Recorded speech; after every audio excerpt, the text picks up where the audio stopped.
नमस्कार दोस्तों, मैं अर्जुन आपका स्वागत करता हूँ स्टडी बाय अर्जुन के यूट्यूब चैनल में। तो दोस्तों आज की हमारी क्लास है महाजनपद काल के बारे में। जो है दोस्तों आज की हमारी क्लास है, तो दोस्तों वीडियो को अंत तक जरूर देखना ताकि सभी क्वेश्चन जो है आपको आसानी से याद हो जाएं। साथ ही दोस्तों अगर आप हमारे चैनल पर पहली बार आएँ तो हमारे चैनल को भी सब्सक्राइब कर लीजिएगा, साथ ही बेल आइकन को प्रेस कर लीजिएगा ताकि हमारे आने वाले वीडियो का नोटिफिकेशन जो है आप तक पहुँचता रहे। चलिए दोस्तों वीडियो को स्टार्ट करते हैं। तो आज की क्लास में हम जानेंगे महाजनपद काल के बारे में जो है जानेंगे, और यहाँ पे हेडिंग डाल देते हैं महाजनपद काल। महाजनपद काल, महाजनपद काल की यहाँ पे हम बात करने वाले हैं। तो दोस्तों कल की यदि बात की जाए तो कल की क्लास में हम पढ़ रहे थे उत्तर वैदिक काल के बारे में जो है पढ़ रहे थे, और उसके जो है उत्तर वैदिक काल के जो है कुछ यानी 4-5 पॉइंट जो है रह गए थे, हम पहले उनको कंप्लीट कर लेंगे और उसके बाद जो है महाजनपद काल के बारे में जो है जानेंगे। तो दोस्तों यहाँ पे हम हेडिंग डाल लेते हैं उत्तर वैदिक काल के महत्वपूर्ण फैक्ट, जहाँ से जो है क्वेश्चन बनते हैं तो इनको लिख लेते हैं यहाँ पे। उत्तर वैदिक काल, उत्तर वैदिक काल के तथ्य या महत्वपूर्ण फैक्ट, तो आप कुछ भी लिख सकते हैं। तो दोस्तों अब यहाँ पे हम बात करने वाले हैं, जैसे हम बात करेंगे वो मुख्य देवता यानी उत्तर वैदिक काल के मुख्य देवता कौन थे। जिस प्रकार हमने जाना था ऋग्वैदिक काल के मुख्य देवता थे इंद्र, लेकिन उत्तर वैदिक काल के मुख्य देवता हैं प्रजापति। और साथ ही दोस्तों इसी काल में जो है गोत्र शब्द की शुरुआत हुई थी, जाति व्यवस्था जन्म आधारित हो गई थी, समाज यहाँ का पितृसत्तात्मक था। मुंड मुंडकोपनिषद का संबंध जो है अथर्ववेद की सोन के शाखा से है। और साथ ही दोस्तों पुरुषार्थ की संख्या की यदि बात की जाए तो पुरुषार्थ की संख्या थी 4, अर्थ धर्म काम और मोक्ष। साथ ही दोस्तों किन राजाओं के पास जो स्थायी या नियमित सेना महल व राजधानियाँ नहीं हुआ करती थी, तो ऋग्वैदिक काल के राजाओं के पास जो है नहीं हुआ करती थी। साथ ही संस्कृत भाषा किस परिवार का हिस्सा मानी जाती है, भारतीय यूरोपीय परिवार का। और वैदिक काल में बढ़ई को क्या कहते थे, तक्षणा जो है कहा जाता था। तो ये आपको याद रखना है। तो अब इन सारे पॉइंटों को एक एक करके हम यहाँ पे लिख लेते हैं। मुख्य देवता, मुख्य देवता की यदि बात की जाए दोस्तों मुख्य देवता थे प्रजापति, मुख्य देवता प्रजापति। साथ ही दोस्तों गोत्र शब्द की शुरुआत हुई थी, गोत्र शब्द की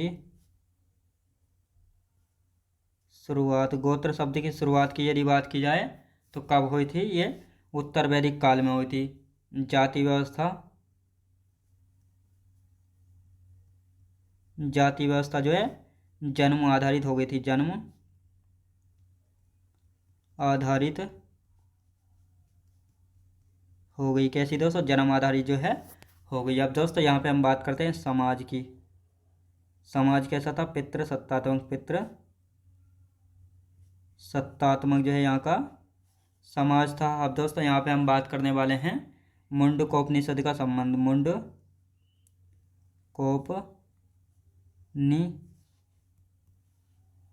मुंडकोपनिषद का संबंध। मुंडकोपनिषद के संबंध की यदि बात की जाए तो अथर्ववेद की सोन के शाखा से था, अथर्ववेद की सोन की शाखा से, सोन की शाखा से, सोन की शाखा से है। तो ये आपको याद रखना है। अब दोस्तों यहाँ पे हम बात करते हैं पुरुषार्थ की संख्या, पुरुषार्थ की संख्या की बात की जाए तो पुरुषार्थ की संख्या है 4। अब ये कौन कौन से 4 पुरुषार्थ है, तो दोस्तों यहाँ पे हम बात करेंगे अर्थ धर्म काम और मोक्ष। तो ये 4 पुरुषार्थ की संख्या है, तो ये आपको याद रखना है। अब दोस्तों यहाँ पे हम बात करते हैं किन राजाओं के पास, किन राजाओं के पास, राजाओं के पास, किन राजाओं के पास स्थायी या नियमित, स्थायी या नियमित सेना महल व राजधानियाँ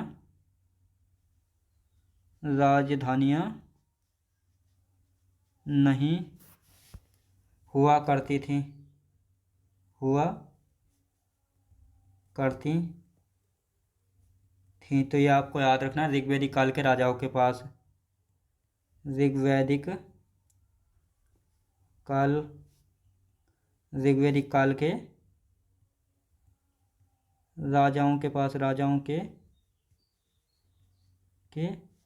पास। तो ये आपको याद रखना है। अब दोस्तों यहाँ पे हम बात करने वाले हैं संस्कृत भाषा किस परिवार का हिस्सा है। संस्कृत भाषा किस परिवार का हिस्सा है। संस्कृत भाषा जो है किस परिवार का हिस्सा है, भारतीय यूरोप परिवार का, भारतीय यूरोप परिवार का। तो ये आपको याद रखना है। आप दोस्तों यहाँ पे बात करते हैं वैदिक काल की, वैदिक काल। वैदिक काल में बढ़ई को क्या कहते हैं, बढ़ई को क्या कहते हैं। तो वैदिक काल में बढ़ई को क्या कहते थे, तो ये आपको याद रखना है, तक्षणा कहते थे। क्या दोस्तों, तक्षणा जो है कहते थे। तो ये आपको याद रखना। अब आते हैं दोस्तों, यानी वैदिक सभ्यता के पतन के कारण लिख लेते हैं यहाँ पे। वैदिक सभ्यता के पतन के कारण, वैदिक सभ्यता के पतन के कारण, यानी जो वैदिक सभ्यता थी इसके पतन के कारण जो है किन किन को जो है यहाँ पे माना जाता है। तो दोस्तों यहाँ पे हम बात करते हैं जलवायु परिवर्तन, जलवायु परिवर्तन, यानी जलवायु में परिवर्तन को माना जाता है। और साथ ही दोस्तों यहाँ पे हम बात करेंगे व्यापार में कमी आना, व्यापार में कमी आना। और साथ ही दोस्तों यहाँ पे बात करते हैं सामाजिक अस्थिरता, सामाजिक अस्थिरता, सामाजिक अस्थिरता की यहाँ पे हम बात करते हैं। और साथ ही दोस्तों बाहरी आक्रमण, बाहरी आक्रमण, बाहरी आक्रमण। और साथ ही दोस्तों यहाँ पे बात करते हैं नदियों का सूखना, नदियों का सूखना। तो दोस्तों ये जो है हमारा ये टॉपिक कंप्लीट हो चुका है। अब इसका एक बार हम रिवीजन कर लेंगे ताकि ये आपको अच्छे से याद हो जाए, और उसके बाद जो हम महाजनपद काल के बारे में अच्छे से जानेंगे। तो यहाँ पे हम बात करने वाले हैं उत्तर वैदिक काल के महत्वपूर्ण फैक्ट। तो दोस्तों यहाँ पे हम बात करते हैं मुख्य देवता, यानी उत्तर वैदिक काल के मुख्य देवता थे प्रजापति।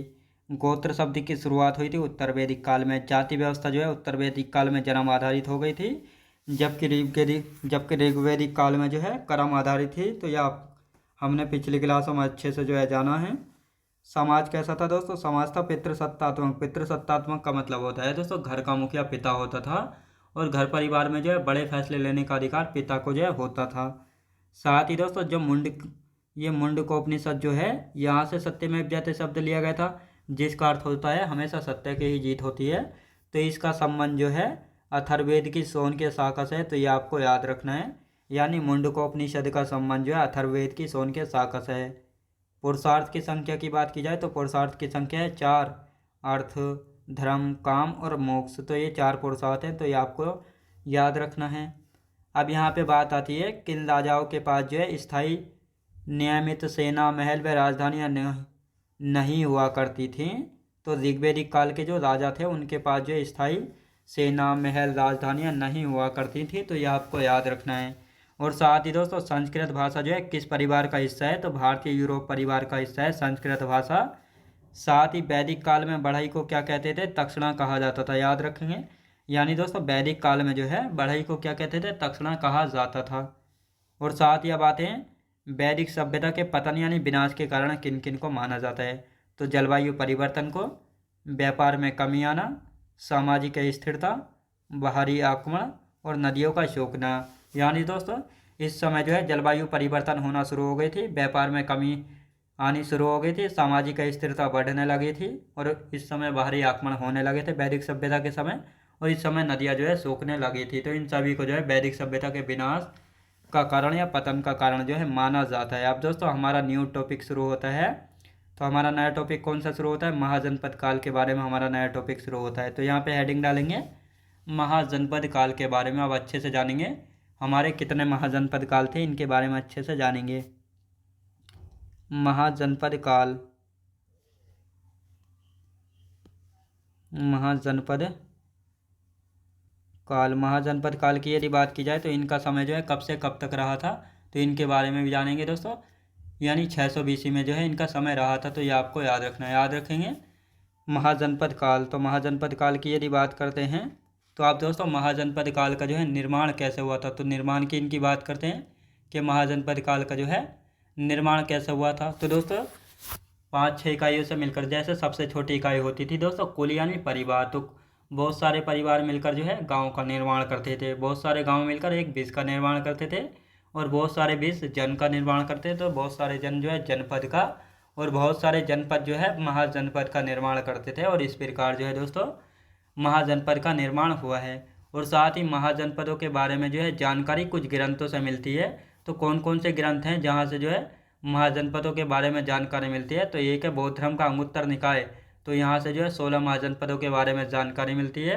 और साथ ही दोस्तों दूसरा है जैन धर्म का भगवती सूत्र, तो यहाँ से भी 16 महाजनपदों के बारे में जो है जानकारी मिलती है। और तीसरा है दोस्तों अष्टाध्यायी, जो कि पाणिनि की पुस्तक है, इसमें बताया गया है कि महाजनपदों की संख्या थी 22, लेकिन इस बात को सही नहीं माना गया कि महाजनपदों की संख्या कितनी थी, 22 थी। तो किस बात को सही माना गया है, सही माना गया है कि महाजनपदों की संख्या थी 16। तो ये आपको अच्छे से याद रखना है।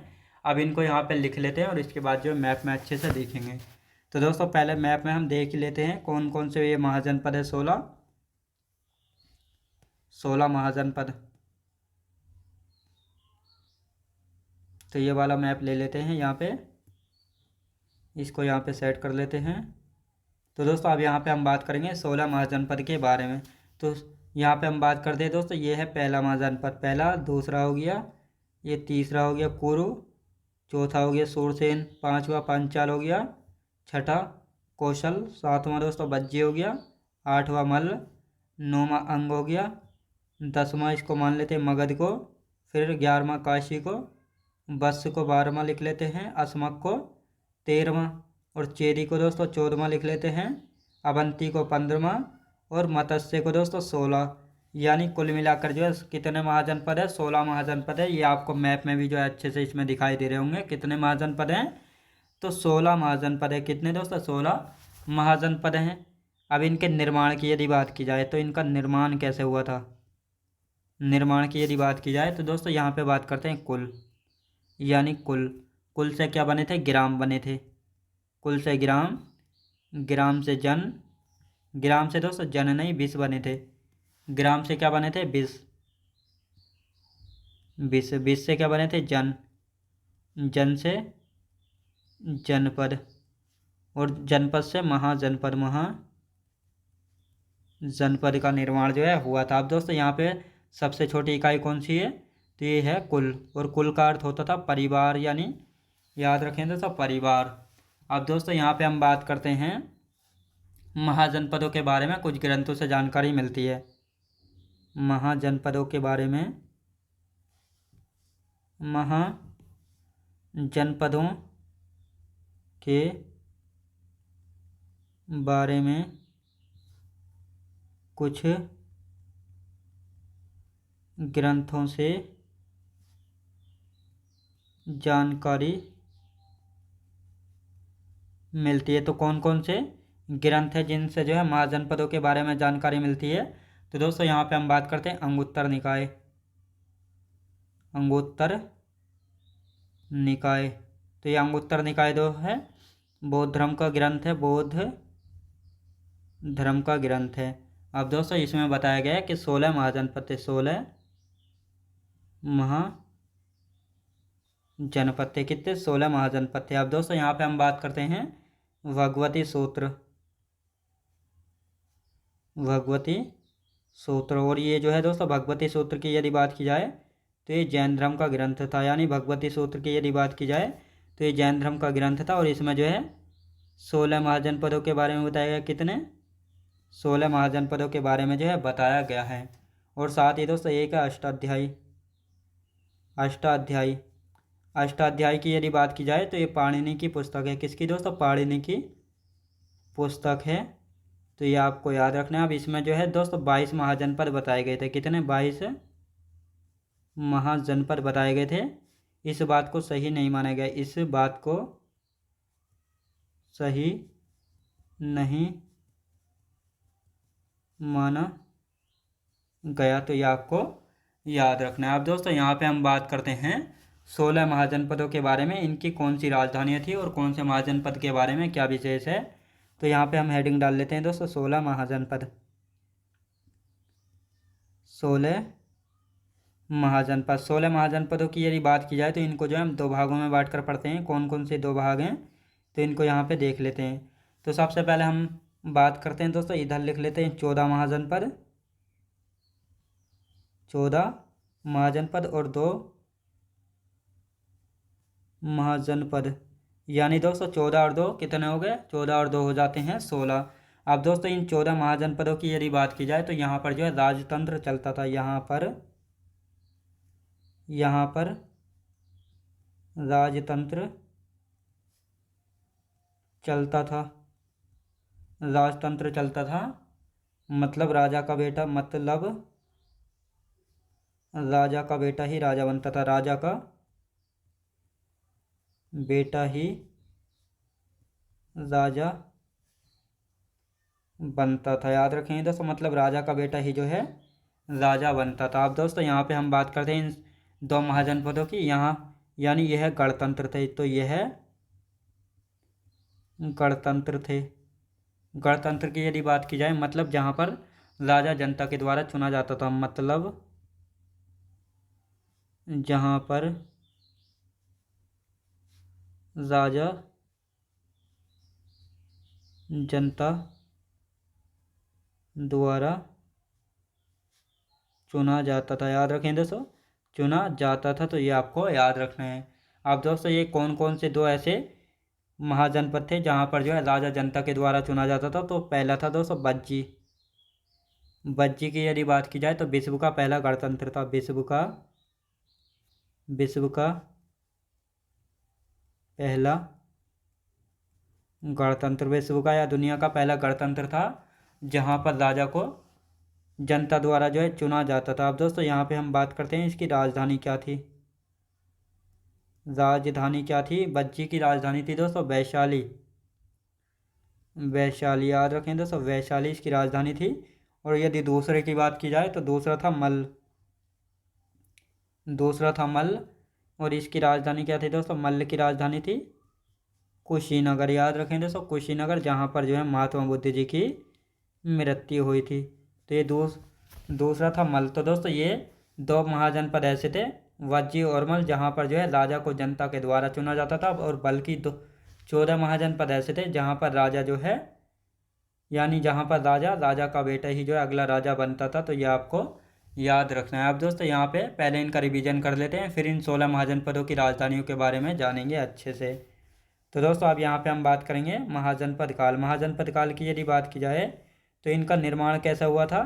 पहले कुल से ग्राम बने, ग्राम से विश्व, विश्व से जन से जनपद और जन से जनपद, जनपद से महाजनपद का निर्माण जो है हुआ था। यानी इस प्रकार ये महाजनपद का निर्माण हुआ। अब इन महाजनपदों के बारे में जानकारी कुछ ग्रंथों से मिलती है। तो कौन कौन से ग्रंथ है जहाँ से जो महाजनपदों के बारे में जानकारी मिलती है। तो पहला है दोस्तों अंगुत्तर निकाय, जो कि बौद्ध धर्म का ग्रंथ है। यहाँ से हमको पता लगता है कि 16 महाजनपद थे। दूसरा है भगवती सूत्र, ये जैन धर्म का ग्रंथ है। यहाँ से हमको पता लगा था 16 महाजनपद है। तीसरा है अष्टाध्यायी, जो कि एक पुस्तक है और पाणिनि की पुस्तक है, व्याकरण की पहली पुस्तक थी। इसमें बताया गया कि इसमें 16 महाजनपद थे, लेकिन इस बात को सही नहीं माना गया है कि 16 महाजनपद थे। तो किस बात को सही माना गया है? तो माना गया है कि 16 महाजनपद थे। और ये मैप में भी आपको अच्छे से दिखाई दे रहा होगा कितने महाजनपद थे। तो 16 महाजनपद थे। तो ये आपको याद रखना है। अब दोस्तों यहाँ पे बात करते हैं इन 16 महाजनपदों में से 14 महाजनपद ऐसे थे जहाँ पर जो है राजतंत्र चलता था। राजतंत्र मतलब जहाँ पर राजा का बेटा ही अगला राजा जो है बनता था। और 2 महाजनपद ऐसे थे जो कि गणतंत्र थे, मतलब जहाँ पर राजा को जनता के द्वारा जो है चुना जाता था। तो कौन कौन से 2 महाजनपद गणतंत्र थे? पहला था बज्जी, जो कि विश्व का या दुनिया का पहला गणतंत्र था, जहाँ पर जो है राजा को जनता के द्वारा चुना गया था। इसकी राजधानी थी दोस्तों वैशाली। और दूसरा है मल्ल, जिसकी राजधानी थी कुशीनगर, जहाँ पर महात्मा बुद्ध की मृत्यु हुई थी। तो ये पॉइंट भी आपको याद रखना है। अब दोस्तों इन सारे महाजनपदों को एक एक करके हम यहाँ पे लिखेंगे और इनकी राजधानियों के बारे में जो है अच्छे से जानेंगे। तो दोस्तों यहाँ पे एक तरफ महाजनपद डाल लेते हैं हेडिंग, और एक तरफ जो है राजधानी। तो यहाँ पे महाजनपद, महाजनपद, और इधर लिख लेते हैं राजधानी, यानी इनकी हाथों हाथ राजधानी, क्योंकि राजधानियाँ इनकी पूछी जाती हैं कि कौन से महाजनपद की जो है कौन सी राजधानी है। तो अब सबसे पहले हम बात करते हैं मगध की, बात कर लेते हैं सबसे पहले। जो कि मगध की यदि बात की जाए तो इन 16 महाजनपदों में सबसे शक्तिशाली महाजनपद रहा था। तो इसकी राजधानी क्या क्या थी दोस्तों? राजगीर, राजगीर, गिरिब्रज,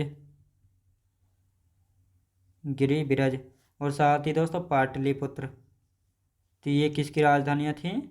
ये राजधानियाँ रही थी मगध की। अब दोस्तों मगध की यदि बात की जाए तो सबसे शक्तिशाली महाजनपद था। तो दोस्तों पहले इसकी थ्योरी लिख लेते हैं, फिर जानेंगे ये सबसे शक्तिशाली क्यों था और इसके पीछे कौन कौन से कारण थे। सबसे शक्तिशाली, सबसे शक्तिशाली महाजनपद था। और साथ ही दोस्तों मगध से पहले शक्तिशाली महाजनपद काशी था। मगध से पहले शक्तिशाली महाजनपद,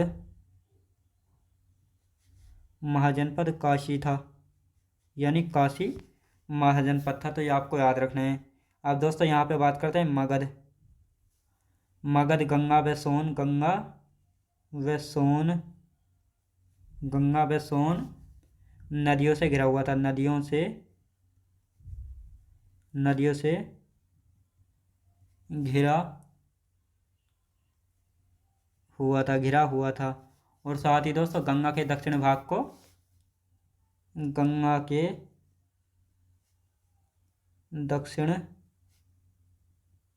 भाग को मगध कहा गया, मगध कहा गया।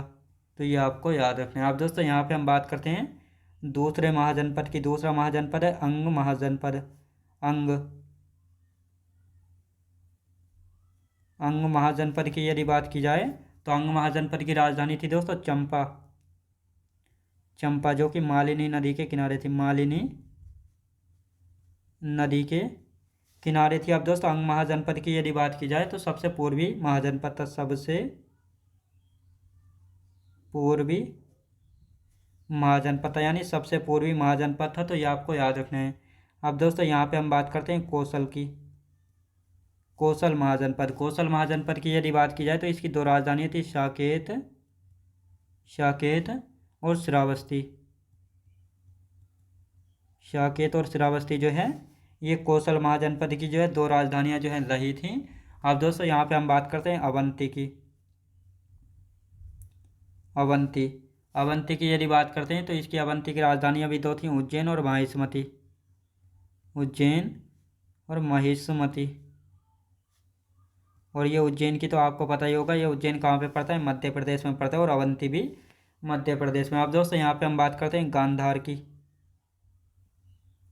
गांधार, गांधार की यहाँ पे हम बात करते हैं दोस्तों गांधार। तो इसकी राजधानी थी तक्षशिला। इसकी राजधानी क्या हुआ करती थी? गांधार की राजधानी थी तक्षशिला। अब दोस्तों यहाँ पे हम बात करते हैं कंबोज की।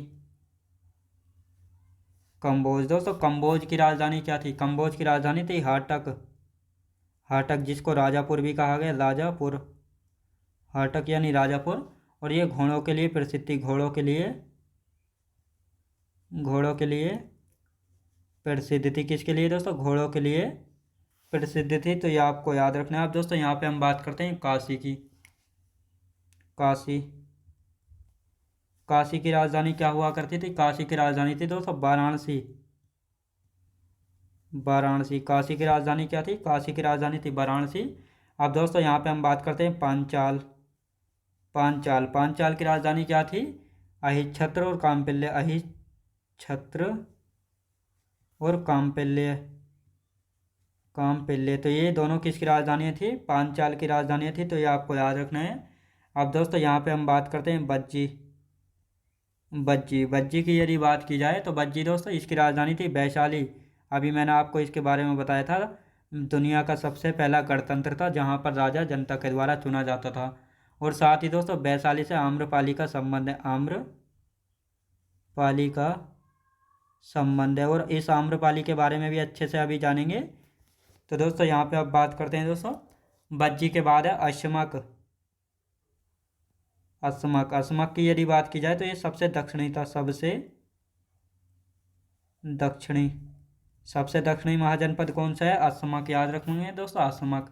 इसकी राजधानी थी प्रतिष्ठान। प्रतिष्ठान या पेठन भी इसको कहा जाता है।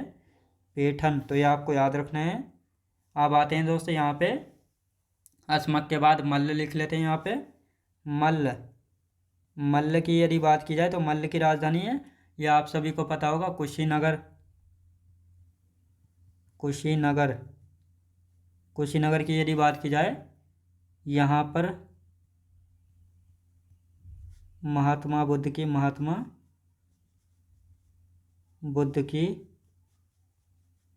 मृत्यु हुई थी। याद रखें दोस्तों मृत्यु हुई थी। तो ये आपको याद रखना है। अब दोस्तों यहाँ पे हम बात करते हैं शोरसेन।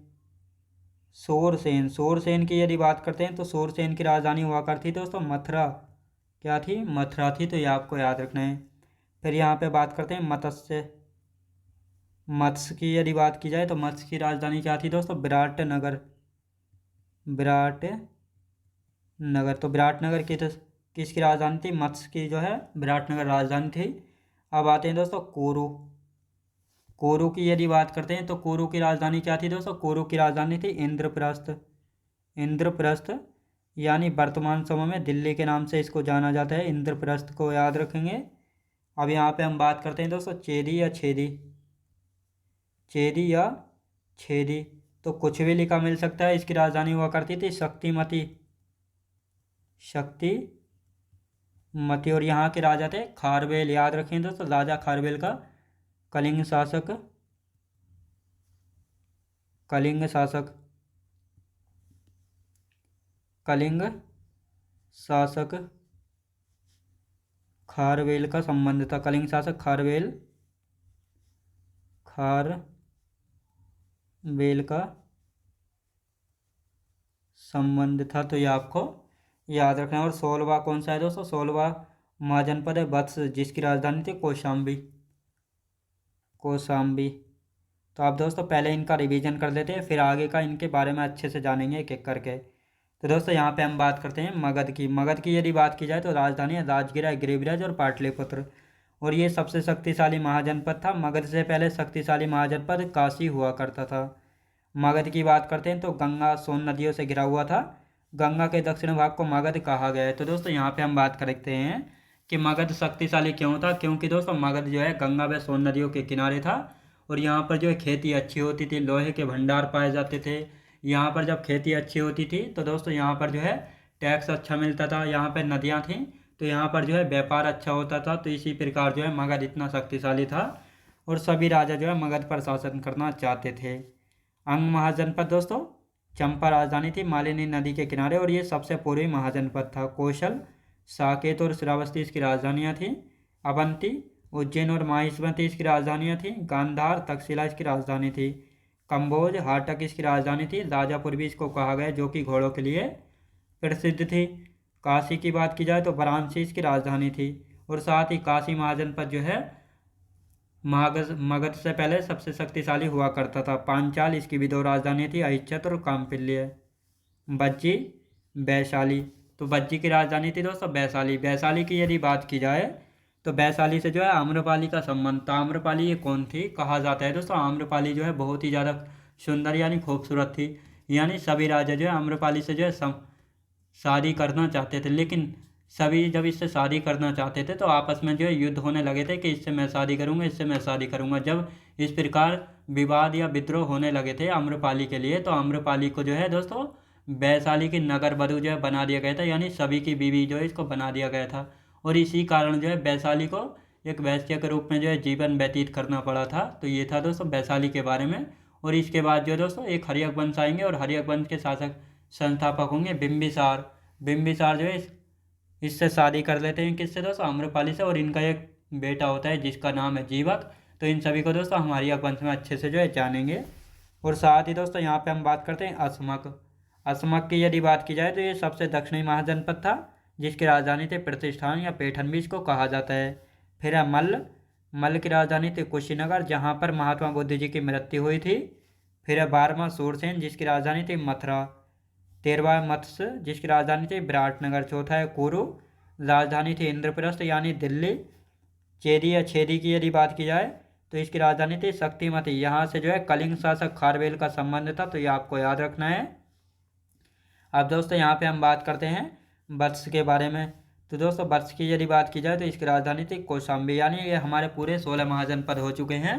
अब इनके बारे में दोस्तों थोड़ा बहुत बचा है, इनको हम कल की क्लास में कंप्लीट कर लेंगे। तो दोस्तों मैं उम्मीद करता हूँ आपको वीडियो क्वालिटी, कंटेंट वगैरह सभी कुछ आपको पसंद आया होगा।